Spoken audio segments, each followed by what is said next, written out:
Hello students, आज मैं फिर विद्युत धारा क्लास 10 के चैप्टर के बारे में डिस्कस करने जा रहा हूं। आज मैं सबसे पहले एक वोल्ट के बारे में डिस्कस करूंगा, फिर विद्युत धारा किसे कहते हैं इसके बारे में डिस्कस करूंगा, और फिर आगे प्रतिरोध के बारे में डिस्कस करूंगा, और सबसे जरूरी एसआई मात्रक पे भी डिस्कस करूंगा। ठीक है, सबसे पहले मैं बताना चाहता हूं कि एक वोल्ट किसे कहते हैं। यदि एक कूलम आवेश को एक बिंदु से दूसरे बिंदु तक ले जाने में 1 जूल का कार्य करना पड़े तो इसे 1 वोल्ट कहते हैं। ठीक है, हम लोग पिछले क्लास में पढ़े थे विभवांतर। विभवांतर किसे कहते हैं? तो विभवांतर में क्या था, किसी विद्युत परिपथ में एक बिंदु से दूसरे बिंदु तक एकांक आवेश को लाने में किया गया कार्य विभवांतर कहलाता है। क्या बोले? किसी विद्युत परिपथ में एक बिंदु से दूसरे बिंदु तक एकांक आवेश को लाने में किया गया कार्य विभवांतर कहलाता है। वो हम विभवांतर पढ़े थे। विभवांतर का एसआई मात्रक भी पढ़े थे, वोल्ट होता है। वोल्ट को हम लोग भी से दिखाते हैं और विभवांतर को भी से ही दिखाते हैं। आज हम लोग सीखने जा रहे हैं 1 वोल्ट किसे कहते हैं। जब हम लोग जैसे बोलते हैं ना 1 वोल्ट किसे कहते हैं, 2 वोल्ट किसे कहते हैं, जैसे हमारा बैटरी इन्वर्टर में जो होता है वो 12 वोल्ट का होता है, घर में जो विद्युत का सप्लाई होता है वो 240 वोल्ट का होता है। ये 240 वोल्ट किसे कहते हैं, 12 वोल्ट किसे कहते हैं, 15 वोल्ट किसे कहते हैं, इसके बारे में मैं आपको बताने जा रहा हूँ। तो सबसे पहले 1 वोल्ट किसे कहते हैं।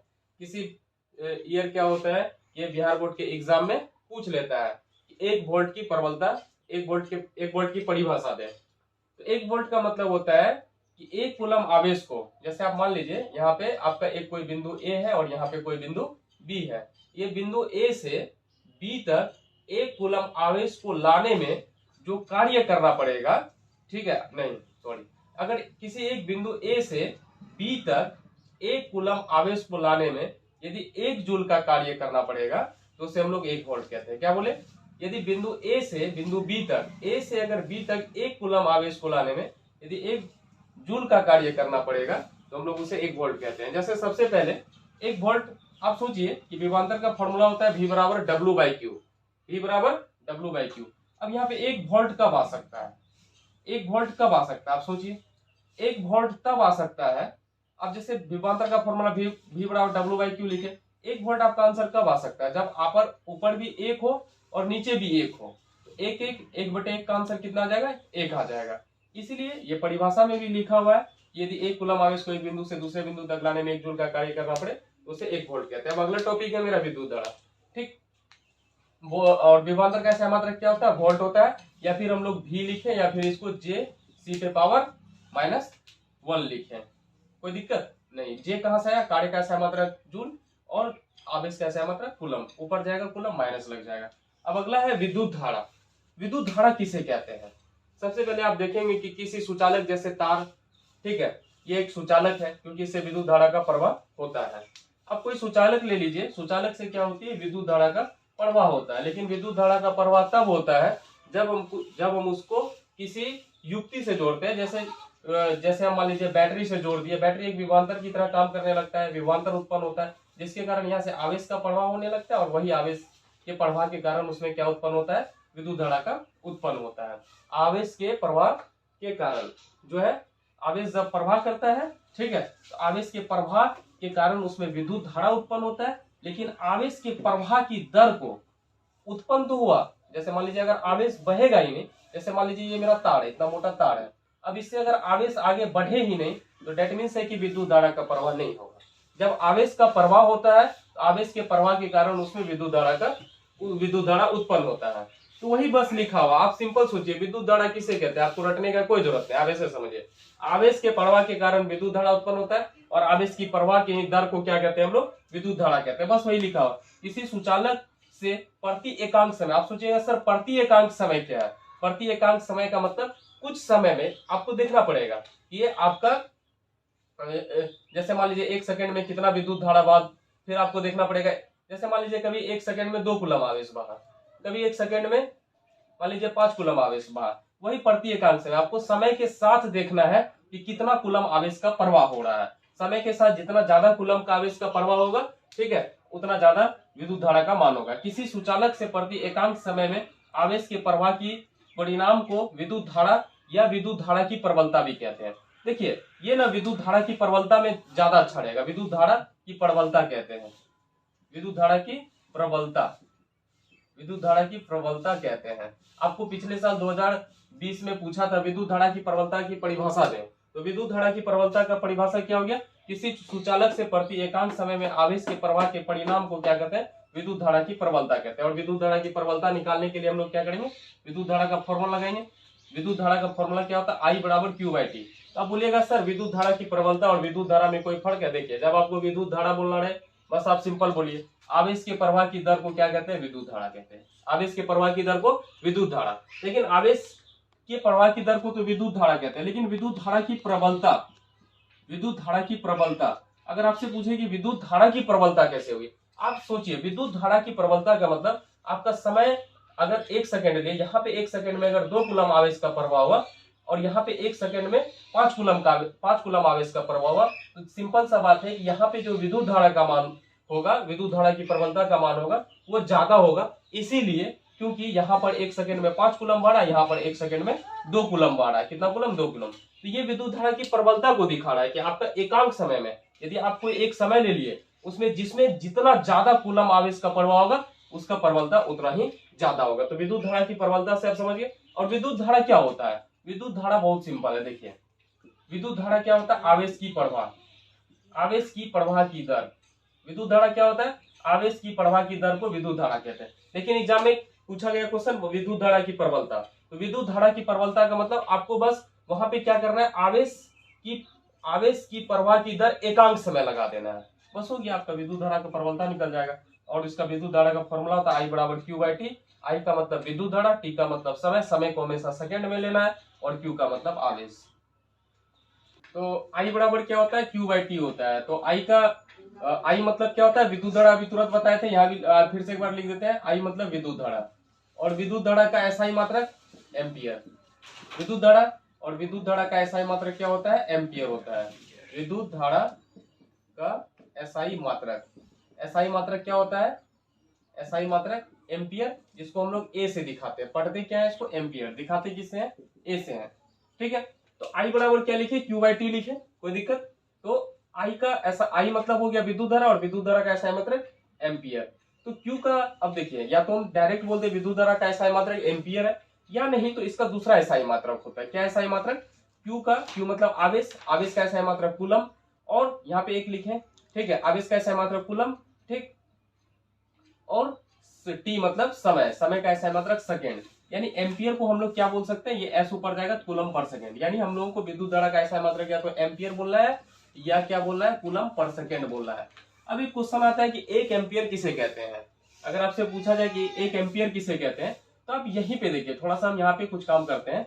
यदि आपको 1 एम्पियर आंसर लाना है, तो 1 एम्पियर लाने के लिए ऊपर भी 1 रहना चाहिए और नीचे भी 1 रहना चाहिए। तब क्या हो सकता है, आपका 1 आंसर आ सकता है ना। ऊपर भी 1 होना चाहिए और नीचे भी 1 होना चाहिए, तब आपका आंसर कितना आ जाएगा, कट करके कितना आ जाएगा, यहाँ पे 1 एम्पियर आ जाएगा। कोई दिक्कत? तो अब एक चीज देखिए कि अगर मान लीजिए कि हमको यहाँ पे थोड़ा इसको मिटा दे, आई बराबर क्यू बाई टी है। अगर हमको 1 एम्पियर आंसर लाना, फाइनली हमको 1 एम्पियर लाना है, तो 1 एम्पियर लाने के लिए हम लोग यहाँ पे क्यू की जगह क्या रखेंगे, 1 कूलम, एस की भी जगह क्या रखेंगे, 1 सेकेंड। जब हम इसको करेंगे तो यहाँ पे क्या आ जाएगा, 1 आ जाएगा। तो आप कोई पूछेगा कि सर आप यहाँ पे सी एस पे पावर -1 क्यों नहीं लिखे, लिख सकते हैं, सी एस पे पावर -1 भी लिख सकते हैं और एम्पियर भी लिख सकते हैं। तो आप हमसे पूछेगा कि ये क्या है, तो अगर आप देखिए ध्यान से कि 1 एम्पियर अगर आपको लाना है, तो 1 एम्पियर लाने के लिए आप क्या किए, 1 कूलम आवेश लेना होगा, 1 सेकेंड का समय लेना होगा। तो वही बात लिख रहे हैं, यदि किसी सुचालक से 1 सेकेंड में 1 कूलम आवेश का प्रवाह हो तो उसे हम क्या कहेंगे, 1 एम्पियर कहेंगे। जैसे आप किसी देखते होंगे कहीं पे, इससे विद्युत धारा 0.5 एम्पियर होगा, दैट मीन्स क्या होगा, इसका मतलब 1 सेकेंड मान लीजिए कि 0.5 एम्पियर आ रहा है, या कहीं पे देख रहे हैं 2 एम्पियर आ रहा है, दैट मीन्स 1 सेकेंड में 2 कूलम आवेश का प्रवाह हो रहा है, 1 सेकेंड में 2 कूलम आवेश का प्रवाह हो रहा है। कहीं देखिए 3 एम्पियर है, इसका मतलब 1 सेकेंड में यहाँ से 3 कूलम आवेश का प्रवाह हो रहा है, दैट मीन्स इसलिए इसको 3 एम्पियर बोल रहा है। जैसे आप कि कहीं पे 12 वोल्ट बोल रहा है आपको, कि 12 वोल्ट से आप क्या समझते हैं, 12 वोल्ट का मतलब होता है कि 1 कूलम आवेश को एक बिंदु से दूसरे बिंदु तक, आपको हम ध्यान से 2 बात समझा रहे हैं, 2 वोल्ट समझा रहे हैं, या चलिए 12 वोल्ट समझा रहे हैं।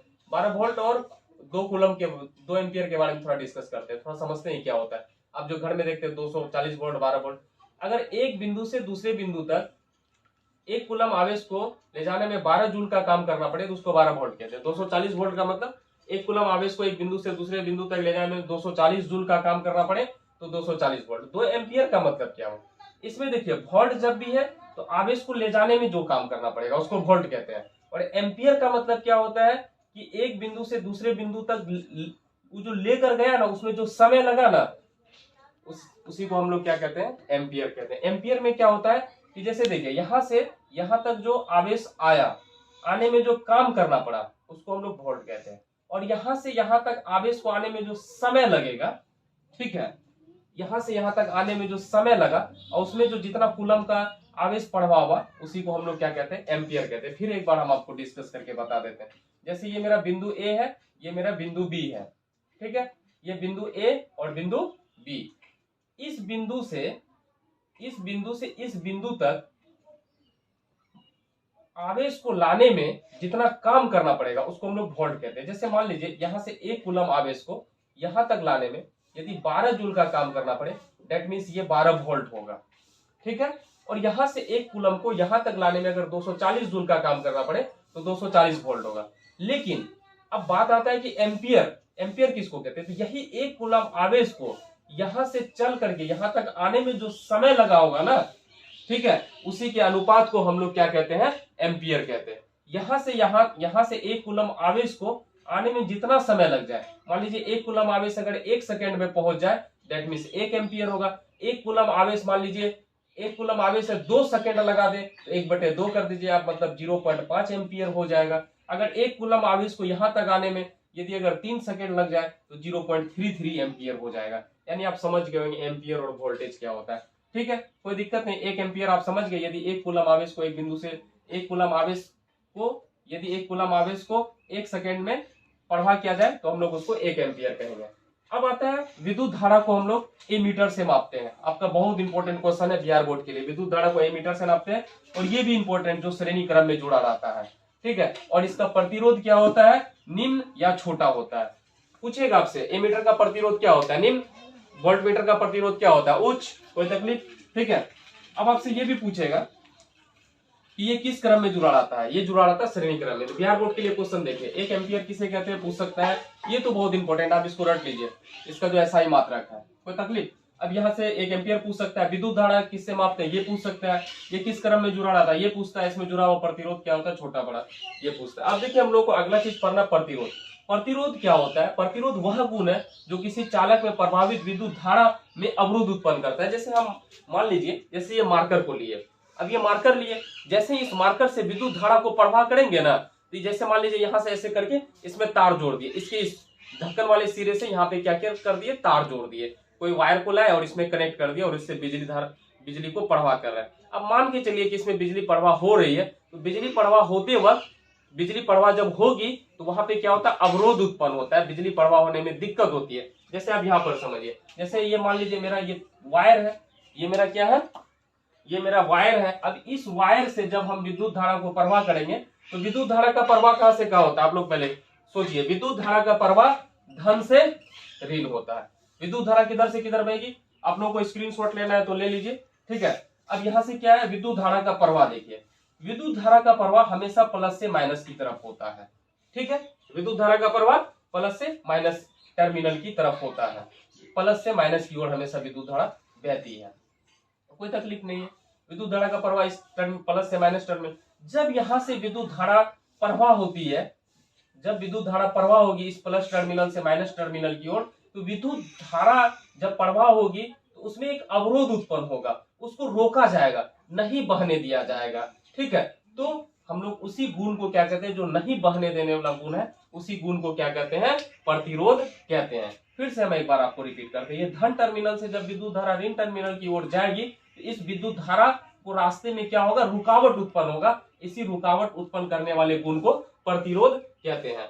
अब हम लोग अभी पढ़ेंगे कि प्रतिरोध किन किन कारकों पर निर्भर करती है। आप भली बात ही प्रतिरोध को समझ गए, इसी प्रतिरोध के उत्पन्न होने के कारण अब आप एक चीज सोच रहे होंगे कि सर जब इतना प्रतिरोध उत्पन्न होता है विद्युत धारा का प्रवाह कैसे होता है, तो किसी पदार्थ में प्रतिरोध कम होता है, किसी पदार्थ में प्रतिरोध ज्यादा होता है। जैसे आप चांदी की बात करेंगे उसमें प्रतिरोध क्या होता है कि बहुत कम होता है, कॉपर में प्रतिरोध थोड़ा उससे ज्यादा होता है, चांदी से ज्यादा, इसका मतलब सबसे ज्यादा नहीं, चांदी से ज्यादा। सबसे कम किसमें होता है, चांदी में, उसके बाद कॉपर, उसके बाद एल्युमिनियम। इसी तरह के हम लोग के घर में भी देखे होंगे कि हम लोग कौन से तार को यूज करते हैं। एल्युमिनियम इतना महंगा है कि हम लोग एल्युमिनियम बोल दिया, चांदी इतना महंगा है कि हम लोग उसको यूज नहीं कर सकते हैं, ठीक है। इसलिए हम लोग घर में किस तार को यूज करते हैं, कॉपर के वायर को यूज करते हैं बिजली को बहाने के लिए। तो आज सबसे फिर हम बात करेंगे है कि प्रतिरोध का एसआई मात्रक। प्रतिरोध तो समझ गए, किसी सुचालक से जब विद्युत धारा को प्रवाह करते हैं तो विद्युत धारा में अवरोध उत्पन्न होता है, उसको आगे नहीं जाने दिया जाता है, तो उसी को प्रतिरोध कहते हैं। प्रतिरोध का एसआई मात्रक ओम होता है। प्रतिरोध का एसआई मात्रक ओम होता है, इस तरीके से ओम लिखा जाता है, ठीक। अब प्रतिरोध किन किन कारकों पर निर्भर करती है। प्रतिरोध पहला कारक है सुचालक के लंबाई पर। सुचालक के लंबाई पर, सुचालक मतलब आप समझिए जो तार है ना आपका, वही तार है सुचालक की लंबाई। तो तार की लंबाई पर, सुचालक बोलिए या तार बोलिए, जिससे विद्युत धारा प्रवाह कर रहे हैं उसकी लंबाई पर यदि आप लंबाई को बढ़ाइएगा तो आपका प्रतिरोध बढ़ेगा। इसलिए यहाँ पे लिखा हुआ आर समानुपाती आई। आर समानुपाती आई का मतलब क्या हुआ, आप लंबाई बढ़ाइए आपका प्रतिरोध बढ़ेगा, ठीक है। अब उसके बाद सुचालक के क्षेत्रफल पर, आप क्षेत्रफल के बदले में ना आप एक तरीके से देखिए, कहीं पे जनरली ऐसे देखिए, एक्चुअल सही तो क्षेत्रफल होता है, लेकिन क्षेत्रफल को अगर आप मोटाई समझ लिए, समझने के लिए मोटाई बोल दें, मतलब सुचालक के मोटाई। मोटाई मतलब जैसे ये तार है ना, ये तार है, इसका मोटाई, आगे वाला मुंह देखना पड़ेगा कि मुंह कितना मोटा है इसका, ठीक है। मुंह मतलब जैसे आगे जितना मोटा होगा फिर पीछे भी उतना ही मोटा होगा, वही बोले सुचालक के मोटाई या क्षेत्रफल पर। अब जैसे इसका क्षेत्रफल नीचे है ना, देखिए इसको पढ़ते आर व्युत्क्रमानुपाती क्षेत्रफल। प्रतिरोध व्युत्क्रमानुपाती होता है क्षेत्रफल के। क्षेत्रफल को अगर नीचे वाला बढ़ाइएगा तो प्रतिरोध घटेगा, नीचे वाला घटाइएगा तो प्रतिरोध बढ़ेगा। दैट मीन्स अगर तार पतला होगा प्रतिरोध ज्यादा होगा, तार मोटा होगा प्रतिरोध छोटा होगा। फिर तापमान पर निर्भर करता है, तापमान भी बढ़ेगा तो प्रतिरोध बढ़ेगा। इसलिए देखे होंगे कि गर्मी के टाइम पे, ठीक है, कि तार जो होता है लाइट वेट को बहुत ज्यादा काट लिया जाता है, क्योंकि गर्मी के टाइम पे तापमान बहुत ज्यादा होता है, तो तापमान बढ़ जाता है, तो उसमें जो भी ये होते हैं ट्रांसफार्मर, उसमें जो है प्रतिरोध का मान बढ़ने लगता है, इसलिए थोड़ा उसमें बिजली को बाधित कर दिया जाता है। फिर पदार्थ की प्रकृति पर, मतलब सुचालक के पदार्थ, सुचालक के पदार्थ की प्रकृति पर, कि मतलब ये जिससे आप बिजली पास करवा रहे थे, जिससे आप विद्युत धारा पास करवा रहे थे, उसमें वो किस चीज का बना हुआ था, वही है सुचालक के पदार्थ की प्रकृति, ठीक। इतना में कोई दिक्कत नहीं। हम लोग क्या समझे, सुचालक की लंबाई बढ़ाएंगे प्रतिरोध बढ़ेगा, क्षेत्रफल बढ़ाएंगे प्रतिरोध घटेगा, क्षेत्रफल घटाएंगे प्रतिरोध बढ़ेगा, फिर तापमान भी बढ़ाएंगे तो बढ़ेगा। और देखना पड़ेगा कि प्रतिरोध इस पर भी निर्भर करता है कि जो तार आप यूज कर रहे हैं वो तार किसका है, चांदी का है कि आपका एल्युमिनियम का है कि कॉपर का। अब इसके बाद हम लोग को प्रतिरोधकता समझना है। काफी सारे स्टूडेंट को प्रतिरोध और प्रतिरोधकता में थोड़ा कंफ्यूजन होता है, तो हम सबसे पहले प्रतिरोध तो समझा दिए कि आप सुचालक लीजिएगा और उसमें बिजली को बहने में जो अवरोध उत्पन्न होता है वही उनको प्रतिरोध कहते हैं। वो किस पर निर्भर करता है बता दिए। लेकिन अब अगला टॉपिक है प्रतिरोधकता। प्रतिरोधकता क्या होता है देखिए। अब प्रतिरोध मतलब होता है, जब हम प्रतिरोधकता की बात करें, इसका मतलब होता है यदि 1 मीटर लंबे तथा 1 मीटर स्क्वायर क्षेत्रफल वाले सुचालक में उपस्थित प्रतिरोध के परिणाम को, ठीक है, क्या कहते हैं, प्रतिरोधकता कहते हैं, ठीक है। परिणाम नहीं परिमाण होता है, ठीक, परिमाण को प्रतिरोधकता कहते हैं। यदि को काट दीजिए, 1 मीटर लंबे तथा 1 मीटर स्क्वायर क्षेत्रफल वाले सुचालक में उपस्थित प्रतिरोध के परिमाण को प्रतिरोधकता कहते हैं। अब देखिए, जब प्रतिरोधकता की बात आई, जब से हम प्रतिरोध पढ़ा रहे थे तो उस समय हम ये बात नहीं बोल रहे थे कि तार 1 मीटर लंबा होगा कि आधा मीटर लंबा होगा। लेकिन जब हम प्रतिरोधकता में आए तो यहाँ पे बात करने लगे, यदि तार 1 मीटर लंबा हो, उसका क्षेत्रफल 1 मीटर स्क्वायर हो, ठीक है, तार 1 मीटर लंबा हो, उसका क्षेत्रफल 1 मीटर स्क्वायर हो, तो उसमें जो उपस्थित होगा प्रतिरोध, उसको हम लोग कहते हैं प्रतिरोधकता। यानी प्रतिरोध को कोई मतलब नहीं है, प्रतिरोध की बात करें तार कितना लंबा है कितना मोटा है उसका मतलब नहीं है, ठीक है। लेकिन प्रतिरोधकता एक रिस्ट्रिक्शन लगाता है कि अगर आप प्रतिरोधकता की परिभाषा दीजिएगा, प्रतिरोधकता बताइएगा किसी को, तो उसमें आपको बताना पड़ेगा, ठीक है। जैसे आप प्रतिरोधकता का मतलब है, जैसे ही आपको प्रतिरोधकता बोला तो आप समझ लीजिएगा 1 मीटर लंबा होगा और वो तार कितना मोटा होगा, 1 मीटर स्क्वायर। 1 मीटर स्क्वायर उस तार का क्या होगा, क्षेत्रफल होगा। यानी प्रतिरोधकता का मतलब होता है कि 1 मीटर लंबा और 1 मीटर स्क्वायर क्षेत्रफल वाला तार में जो भी प्रतिरोध उत्पन्न होगा उसी को हम लोग प्रतिरोधकता कहते हैं। तो प्रतिरोधकता का क्या जरूरत पर, आखिर प्रतिरोधकता हम लोग क्यों ज्ञात करना पड़ा लोगों को। प्रतिरोधकता इसलिए हम लोगों को जरूरी है क्योंकि प्रतिरोध में हम लोग नहीं बता पाएंगे कि वो तार कितना लंबा है कितना मोटा है, लेकिन प्रतिरोधकता में हमको कंफर्म हो जाता है कि वो प्रतिरोधकता बोल दिए, जैसे ही बोले कॉपर की प्रतिरोधकता, जैसे ही कॉपर की प्रतिरोधकता बोले तो आप समझ जाइए कि कॉपर की प्रतिरोधकता का मतलब सर बोलना चाह रहे हैं कि तार 1 मीटर लंबा है और 1 मीटर स्क्वायर मोटा, यानी 1 मीटर स्क्वायर क्षेत्रफल है। अब ये प्रतिरोधकता से ना हम लोग कभी भी कंपैरिजन करते हैं, तुलना करते हैं कि किसका प्रतिरोध ज्यादा है किसका प्रतिरोध कम है, ये प्रतिरोधकता से ही। क्योंकि जैसे बोला कि कॉपर का प्रतिरोधकता 1.69 इंटू 10⁻⁻8 है, ठीक है। फिर आपको बोला चांदी का प्रतिरोधकता 1.10⁻⁻8 ओम मीटर है, ओम मीटर। ये ओम मीटर क्या होता है, प्रतिरोधकता का एसआई मात्रक होता है। तो आप समझ जाइएगा, अच्छा ये है कॉपर का, याद कर लीजिएगा आप लोग, ये एग्जाम में पूछता है, ठीक है, कभी कल। तो ये है ऊपर वाला कॉपर है, ये नीचे चांदी है। तो आपको जब प्रतिरोधकता बोला, कॉपर का प्रतिरोधकता दे दिया और चांदी का प्रतिरोधकता दे दिया। जब आपको प्रतिरोधकता बोल रहा है कॉपर और चांदी का, तो आप समझ जाइएगा कि कॉपर का भी तार 1 मीटर लंबा होगा और चांदी का भी तार 1 मीटर ही लंबा होगा, और कॉपर का भी क्षेत्रफल 1 मीटर स्क्वायर होगा और चांदी के भी तार का क्षेत्रफल 1 मीटर स्क्वायर होगा। यानी प्रतिरोधकता से हम लोग किसी पदार्थ की प्रतिरोध की तुलना कर सकते हैं। अब देखिए प्रतिरोधकता के लिए थोड़ा सा यहाँ पे ये है कि R जो होता है वो लंबाई के समानुपाती और क्षेत्रफल के व्युत्क्रमानुपाती। यहाँ से ये समानुपाती को हटाते हैं, ये चिन्ह को हटाते हैं तो बराबर लगता है, और यहाँ पे ये वाला जो चिन्ह देख रहे हैं इसको रॉ बोलते हैं, रो L बाय ए। अब यहाँ से ये A जो इधर भागा में था, अब इधर देखिए कैसे निकाले, ये रो जो भागा में था उसको इधर गुना कर दिया, R इंटू ए हो गया, L जो इधर गुना में था इधर आके भागा हो गया, तो रो बराबर फॉर्मूला हो गया। रो को ही बोलते हैं वैद्युत प्रतिरोधकता या सिंपल प्रतिरोधकता। प्रतिरोधकता बोले या फिर क्या बोले, वैद्युत प्रतिरोधकता। तो ये रो जो है ना, ये आपका जो रो है, रो से आपका क्या हो गया, ठीक है, रो बराबर क्या हो गया, वैद्युत प्रतिरोधकता, और वैद्युत प्रतिरोधकता का फॉर्मूला निकला R into A by L. अब बोलेगा सर इसका एसआई मात्रक क्या है, सिंपल है, लिखिए R का एसआई मात्रक ओम, क्षेत्रफल का एसआई मात्रक मीटर स्क्वायर, और लंबाई का एसआई मात्रक मीटर। ऊपर मीटर स्क्वायर था, 2 मीटर था, 1 मीटर 1 मीटर कट गया, रो का एसआई मात्रक निकला ओम मीटर, और रो मतलब क्या होता है, वैद्युत प्रतिरोधकता। तो स्टूडेंट्स हमारे चैनल को सब्सक्राइब करिए, लोगों को शेयर कीजिए, और मैं इसी तरह आपके लिए प्रतिदिन एक एक वीडियो बनाता रहूंगा, ठीक है, ताकि आपके एग्जाम में आने वाले क्वेश्चन, ठीक है, आसानी से बन सके। और मैं उम्मीद कर रहा हूं कि आप लोगों को अच्छे से समझ में भी आ रहा होगा, और अगर कोई दिक्कत हो, कोई वीडियो में त्रुटि दिखे, कोई समझाने के तरीके में, तो आप हमें कमेंट करिए कमेंट सेक्शन में जाकर के, ताकि मैं उसको सुधार सकूं और अच्छा कर सकूं आप लोगों के लिए। शेयर भी करिए, ठीक है।